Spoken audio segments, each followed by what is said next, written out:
Kate Rutter is an actress and poet born and raised up north in Leeds. After heading down to London to train at Rosebruford College in the 70s, she has gone on to have over 50 film and television credits to her name, including titles such as I, Daniel Blake, The Arbour, Peterloo, and River City. Kate has done something that most actors can only dream of by working with some of the world's best directors, such as Ken Loach and Mike Leigh. Kate is an actress that brings heart and empathy to any role that she takes on, and that was no different when she took on the role as Marion in Nicholas Connor's 2017 film Cotton Wool. Kate brings a performance that is both truthful and relatable and reminds me of family friends we had when I was a young boy growing up in Oldham. And that is why I'm really excited to be talking to the amazing and lovely Kate Rutter. How are you doing, Kate? I'm fine, thank you. How are you doing in lockdown? How are you finding lockdown? Oh my God. I feel very lucky indeed in lockdown because I've got a garden, I've got a partner. You know, our sons are not so lucky. They're sort of in London in small flats, and we worry about when we're ever going to see them again. But yeah, we feel very privileged. I'm very worried about the people who aren't in such a good position. Yeah, I can imagine it's difficult if someone's stuck in a block of flats. Yeah, exactly. Looking at Cotton Wool, what first drew you to the role of Marion in Cotton Wool? I thought she was a very perceptive person and very kind, and she was a person that can kind of see what's going on, and has a lot of sympathy for both kids involved and for the woman, of course. But also, she's quite tough.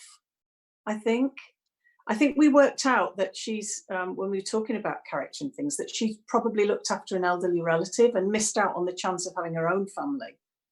And so she wasn't bitter about that, but she was quite tough.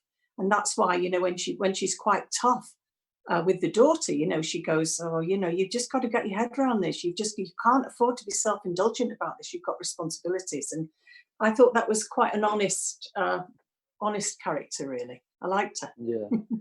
Yeah, that scene in the pub is one of my favourite scenes in the whole film. Oh, thank you. I think you really bring the best out of Katie as well. Yeah. What drew you to want to work on the film and work with Nick? His age, really. I just thought for his age, he was so young when he made the film. I thought he was astonishingly sussed out, and I thought, he's probably going to do really well. He knows exactly what he's doing. He's got a cracking good script here. He knows how to treat actors. And actually, let's face it, sometimes in short films, young actors in particular do it just for the experience and often get exploited. And Nick wasn't like that at all. He treated all the people on the set, all the actors, everybody working on the film with complete respect, very professionally. And I was impressed by that when I met him. So I thought, yeah, I'd like to do it. Yeah, it's amazing at such a young age to be able to make such a mature and important film, I think. Yeah, I think I would agree. And to work professionally with child actors like Max as well, who is amazing in the film as well. Yeah. That shows real maturity at that age. Yeah, 100%. What were your first thoughts on the script when you first got it? I thought it was a very sensitive script. I thought it was astonishingly deep. And I thought it quite disturbing, you know, the bit where she actually has the stroke.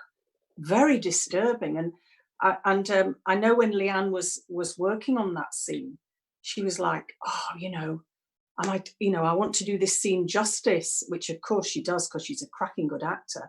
And I just thought it was brave, the script, to tackle that head on, of actually seeing that happen to her and seeing the children's reaction to what's happened to her.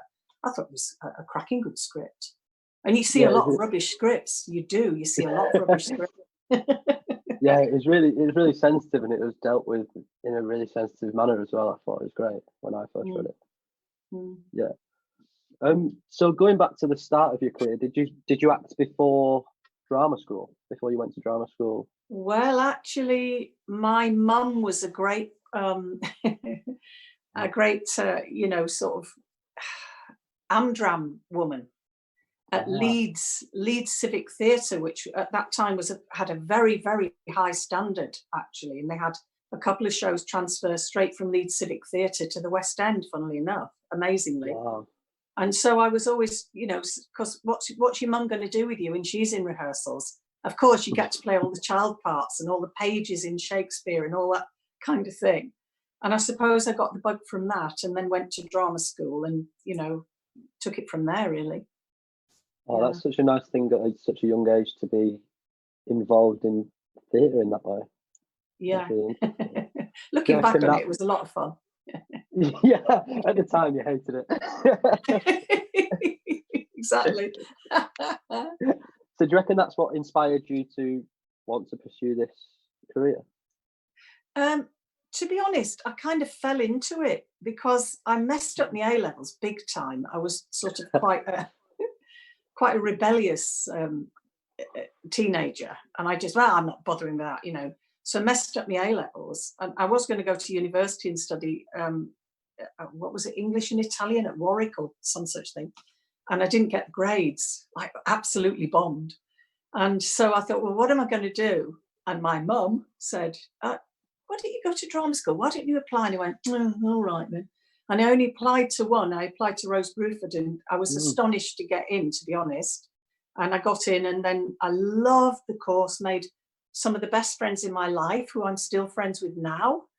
And then I discovered, after I left drama school, that I wasn't really interested in rep, but I was very interested in film, and I was very, very interested in what was then theatre and education, political theatre, touring theatre, all that kind of exciting stuff, shows coming out the back of vans and all that exciting stuff, and making your own work, which I felt was work that said something, something important. So I did that for about 10 years. And then after having a family, I did lots more television, because it's better not to be away from home for long periods of time. And I got the television bug then, and film, and I just love it. Still love theatre too, but yeah. I think that's why actors just get addicted to that feeling of being on set and being on stage, and I don't think it ever leaves you once you first do it. Yeah. So was that a big move for you, going down to London to train at Rose Bruford after bombing your A-levels? Was that a big move? Yeah, it was. It was astonishing, and I didn't know what to expect. But at that time, Rose Bruford only had one site, and it was in the middle of Lammerby Park in Sidcup in Kent. Yeah. And it was a tiny little cohort, sort of 32 students per year, and a flipping great lake out the front of this little tiny posh little house, really. Not a huge stately home or anything like that, just a very nice house with a lake in front of it.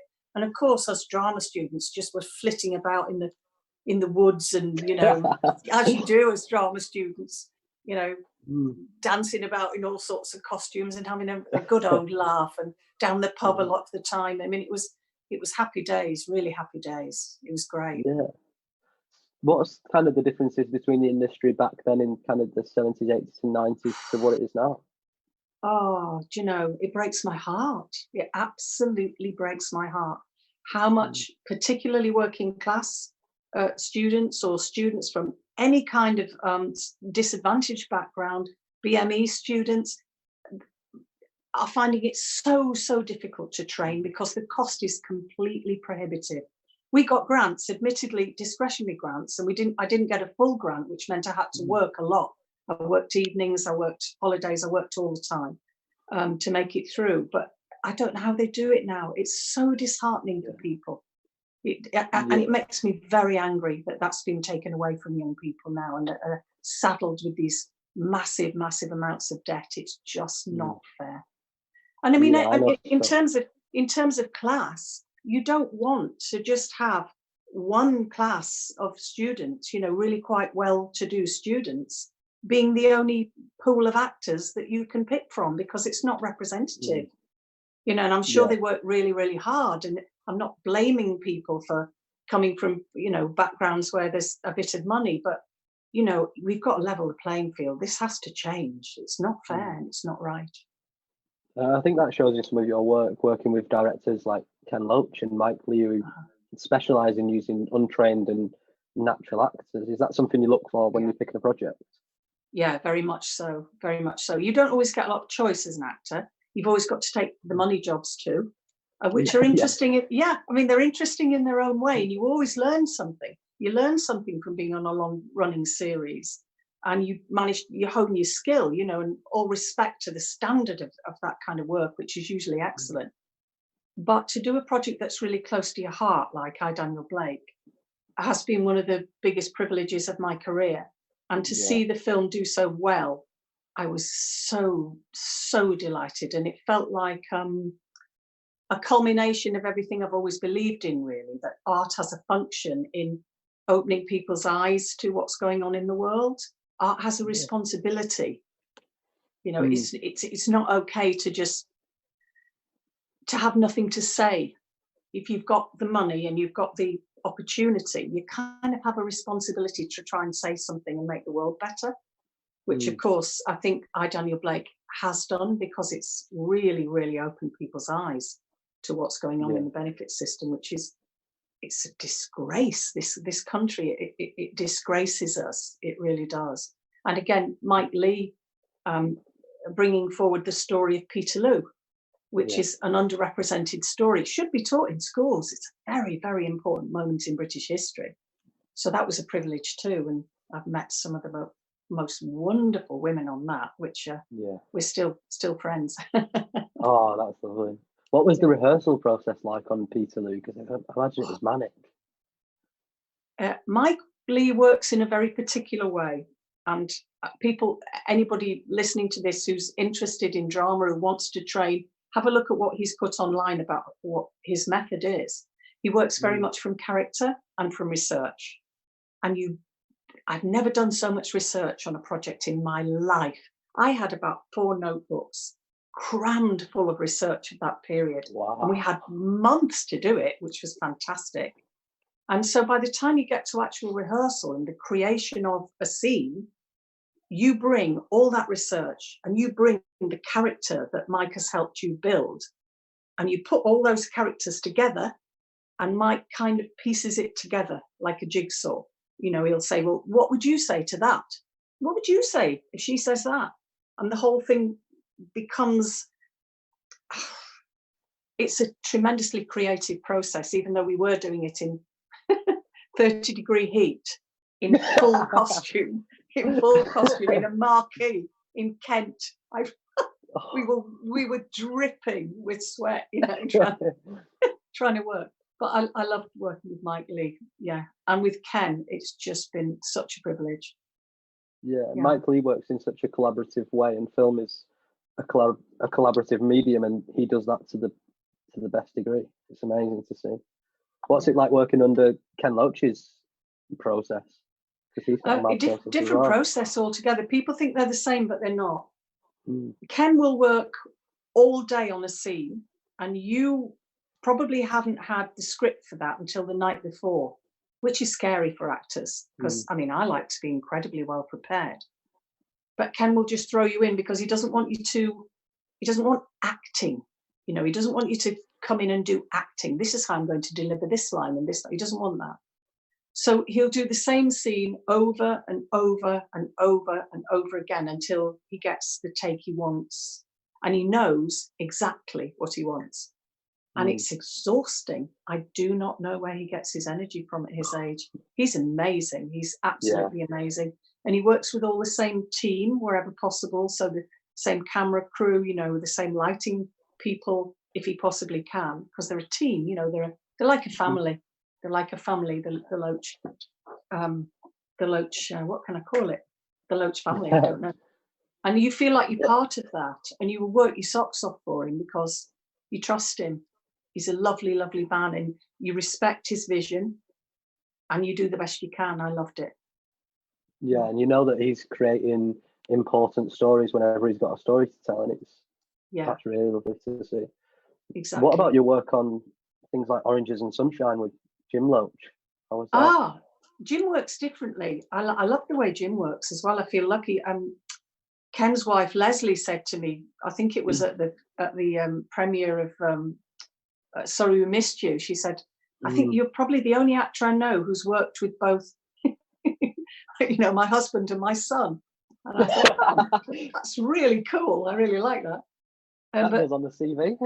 yeah, but you know, that was a very important project, I think, that Jim brought to light about the kids who were transported to Australia and treated extremely badly and taken away from their birth parents. Often, I mean, the character I played in that, the birth mother didn't even know. She'd been told that her child was adopted, and she believed, because she was a young single mum having an illegitimate child, as it was called then, you know, that the child was better off without her. And what had actually happened to the child was the child had been taken off to Australia and brought up in terrible conditions in a children's home in Australia. And it was a happy story that I was involved in, because the two did get together, and it was beautiful. They just got on instantly and resolved everything between them. But often those stories weren't so happy. And it needed to be brought out, the way that some of the religious organisations who took on some of those kids treated them. Appalling abuse. And I'm not sure there's still been justice for that, but there's certainly been an apology. I think in the House of Commons there's been an apology to those children, which is important. So Jim's film was instrumental in that, I think. It was part of that, at least. It's really nice when you see films have such an impact on how real society is going.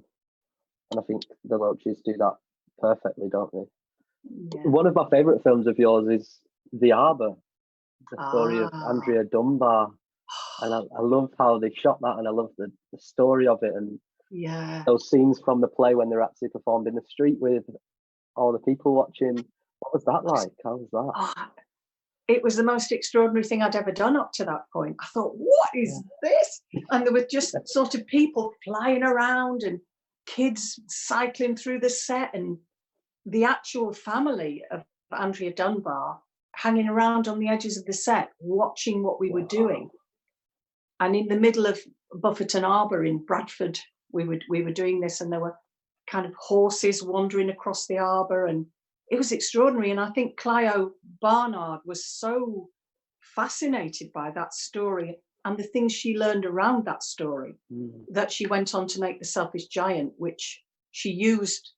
If you look carefully in the arbour, you'll see there's a kid, like a really crazy kid, running around, and he keeps coming into shot at various points. And that is the same young actor that she used in The Selfish Giant subsequently, who was called Arbour in The Selfish Giant, which, you know, Clio is a fantastic filmmaker. You know, aren't I lucky to work with just those three? Four, aren't I lucky? Yeah. How does it compare working with people like that and then working with Nick as well on this? Yeah, well, that's what I mean. I could see his potential. I could see it straight away. He's very lucky to have, at his age, a vision.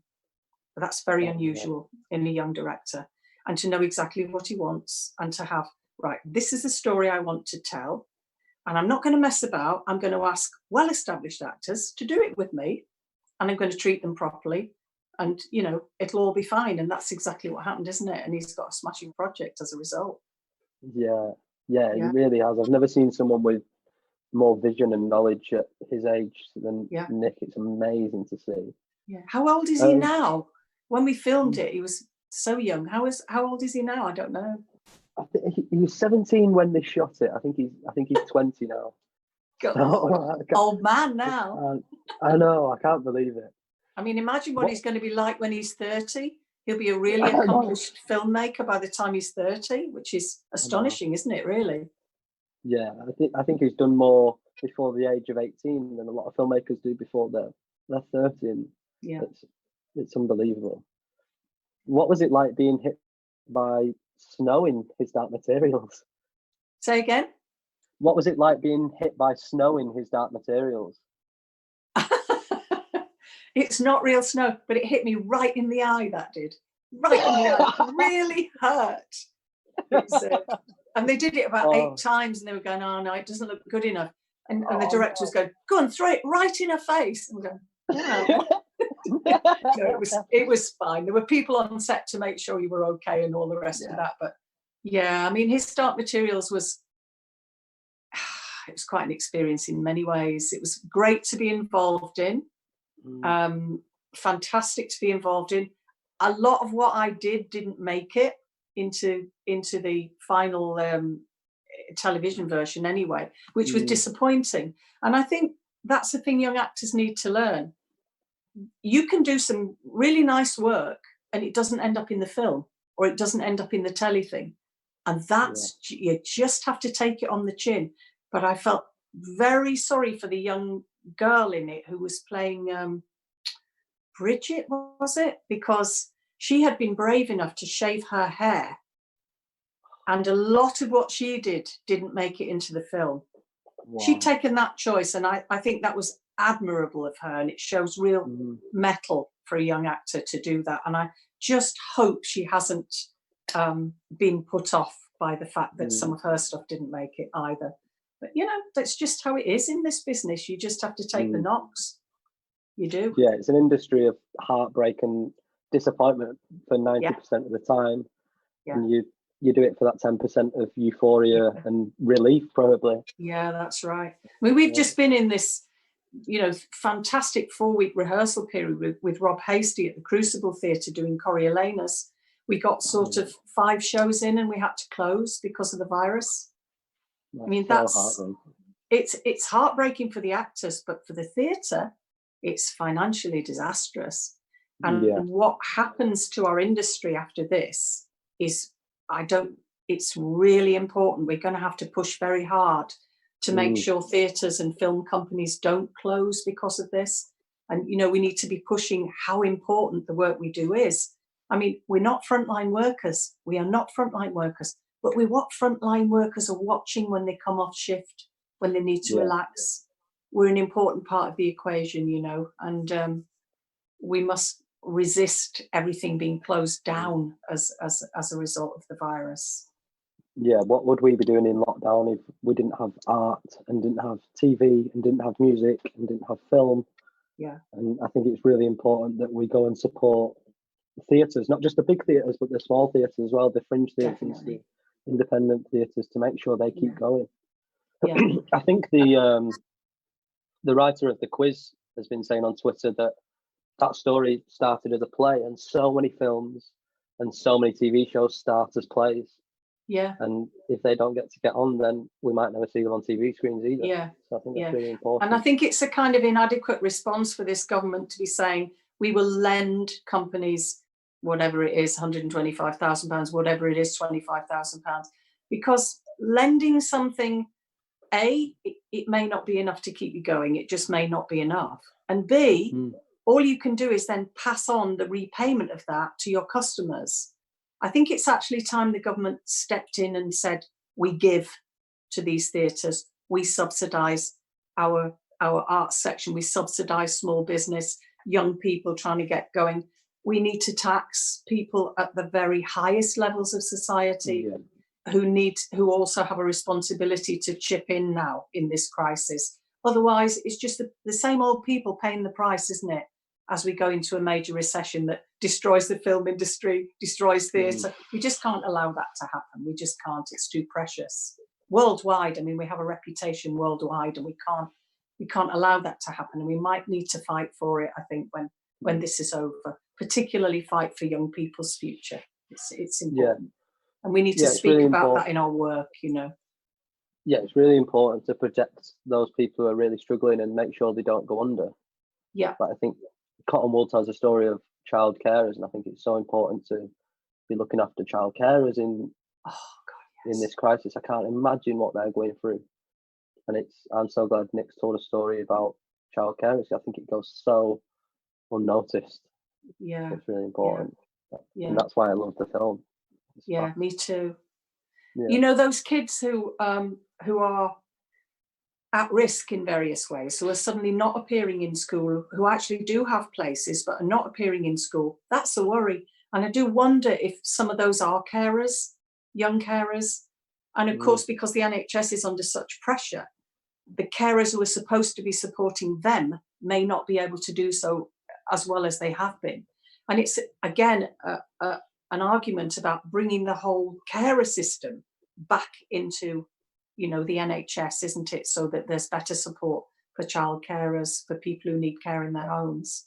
And this film is, Yeah. it's good that it's on now, going to be on in Amazon. That's fantastic. Yeah, it's amazing that finally the general public's going to get to see this film, and it's not going to be a private link. I'm so excited for people to see it. For Yeah, Nick me and too. for everyone involved. Yeah. And hopefully now everyone's realised that it's really, the NHS is so important to this country. Yeah. And I think it's nice that there's a story about a child carer out there. Yeah. So what's next for you? Does Coriolanus go back out afterwards? Oh, I don't think it can. I don't think theatres work that way, because of course they'll have projects coming on after that. But you never know. You never know. There's some talk that some plays that were cancelled will be put on in other venues. We'll see. Yeah. I did have some work coming up on Coronation Street, which has had to be postponed. Whether that goes ahead or not, I don't know. But we'll have to wait and see. What will be, will be. Yeah, and we don't know when it's going to end either. So no, we'll never know. But won't it be lovely to be able to give people a hug again at some point? Oh, I know. Oh my God. Yeah. Yeah, I think that's a great note to end on. Thank you so much for taking the time out of your day to join us. It's been really lovely, and I've really enjoyed it. Thank you so much. It's been an absolute pleasure and a privilege to talk about Nick and the film and everything else. Thank you very much for asking me. Thank you so much. A huge thank you to Kate Rutter there for taking the time to talk to us. Wasn't she amazing? And thank you so much for watching. Cotton Wool is finally out now. The link is in the description to watch the film. I promise you'll enjoy it. Thank you so much for watching.